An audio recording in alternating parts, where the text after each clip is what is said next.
नमस्कार. शेतकरी हवामान अंदाज या यूट्यूब चॅनलमध्ये मी युवराज हाडे आपल्या सर्व शेतकऱ्यांचे सरचे स्वागत करीत आहे. तर शेतकरी मित्र, 24 एप्रिल आणि 25 एप्रिल या जिल्ह्यामध्ये पाऊस होण्याची शक्यता आहे. परंतु शेतकरी मित्र, तोपर्यंत सध्या तरी 24 एप्रिल ते 7 मे या दरम्यान टेम्परेचरमध्ये देखील खूप वाढ होणार आहे. 24 एप्रिलला टेम्परेचर विदर्भ साईडला 43 अंश ते 44 अंशच्या आसपास टेम्परेचर राहणार आहे. तसेच मराठवाड्यात देखील हे टेम्परेचर जवळजवळ 42 अंश ते 41 अंश असे राहणार आहे. बीड, संभाजीनगर या भागामध्ये 41 ते 42 अंशाचे टेम्परेचर राहणार आहे. तसेच सोलापूरला साईडला देखील 42 ते 43 अंश टेम्परेचर राहणार आहे.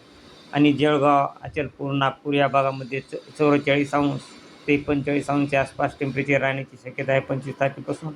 आणि हे टेम्परेचर शेतकरी मित्र जवळजवळ पूर्ण एप्रिल महिना टेम्परेचरमध्ये वाढत राहणार आहे. 44 अंश ते 45 अंशच्या आसपास टेम्परेचर पूर्ण एप्रिल महिना राहण्याची शक्यता आहे. 28 तारखेला देखील तीच परिस्थिती आहे. नागपूर साईडला 44 अंशच्या पुढे टेम्परेचर सरकण्याची शक्यता आहे. आणि मराठवाडा तसेच सोलापूर, नांदेड या भागामध्ये 42 ते 43 अंश असे टेम्परेचर 28 एप्रिलला राहण्याची शक्यता आहे. तसेच शेतकरी मित्र, हे टेम्परेचर जवळजवळ पूर्ण एप्रिल महिना एप्रिल महिन्यात 42 ते 44 अंश असे राहणार आहे. आणि 1 मेपासून थोडे एक अंशने टेम्परेचर कमी होण्याची शक्यता आहे. ते पण 42 ते 43 असे राहणार आहे. परंतु जवळजवळ 1 अंशने असे टेम्परेचर कमी झाल्यामुळे थोडी उन्हाची राहत कमी होण्याची शक्यता आहे. परंतु तरी सध्या शेतकरी मित्र 24 आणि 25 तारखेला काही जिल्ह्यामध्ये पावसाची शक्यता आहे. तर शेतकरी मित्र, आताची क्षणाची अपडेट आहे. आणि 24 एप्रिलला जवळजवळ कोल्हापूर, रत्नागिरी, बेळगाव, सातारा, दापोली, पुणे, तसेच इकडे पाहिला असता नाशिक, मालेगाव, तसेच अकोले, जुन्नर, तसेच या ठिकाणी आपलं निपाळ, तसेच वणी, चांदवड या ठिकाणी एकदम जोरदार 24 तारखेला 2च्या टायमाला जोरदार ते सर्वसाधारण पाऊस पडण्याची शक्यता आहे या भागामध्येच. तसेच चांदवड, निफाड आणि वणी या भागामध्ये एकदम जोरदार पाऊस राहणार आहे. तसेच नाशिकला देखील हा पाऊस सर्वसाधारण जोरदार राहणार आहे. तसेच त्र्यंबकेश्वर, इकडं पाहिला असता गुवाहाटी आणि सिन्नर, तसेच जुन्नर या भागामध्ये सर्वसाधारण पाऊस पडणार आहे. ते शेतकऱ्यांमध्ये हा पाऊस जवळजवळ तसे पाहिला असता सध्या तरी अहिल्यानगरच्या काही भागामध्ये देखील हा पाऊस राहण्याची शक्यता आहे. तसेच पुणे, बारामती या साईडला देखील हा पाऊस राहणार आहे.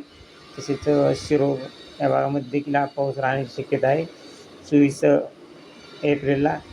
आणि संभाजीनगरच्या काही भागामध्ये नॉर्मल पावसाचा शिरकाव हा 24 एप्रिलला होऊ शकतो. तसेच अहिल्यानगरच्या काही भागामध्ये 24 एप्रिलला पाऊस राहणार आहे. तसेच करमाळा, परांडा, तसेच जामखेडचा काही भाग या भागामध्ये देखील पाऊस राहू शकतो. तसेच कडाष्टी, श्रीगोंदा या भागामध्ये देखील 24 एप्रिलला पाऊस राहण्याची दाट शक्यता आहे. तर शेतकरी मित्र, हा पाऊस 24 एप्रिललाच जास्त पाऊस राहण्याची शक्यता आहे. आणि तिथून पुढे थोडे पावसाचे प्रमाण कमी होण्याची शक्यता आहे.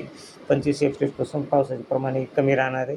फक्त ते पाऊस हा पुणे, कोल्हापूर, सांगली या भागामध्येच नॉर्मल 25 एप्रिलला नॉर्मल पाऊस पडणार आहे. पुणे असेल, दापोली, सातारा, तसेच कोल्हापूरच्या काही भागामध्ये, रत्नागिरी या भागामध्येच फक्त हा नॉर्मल पाऊस 25 तारखेला पडणार आहे. तरी शेतकरी मित्र, अशीच रोजची ताजी अपडेट पाहण्यासाठी आपल्या चॅनलला सबस्क्राईब, लाईक करा. जय हिंद, जय महाराष्ट्र, जय जवान, जय किसान.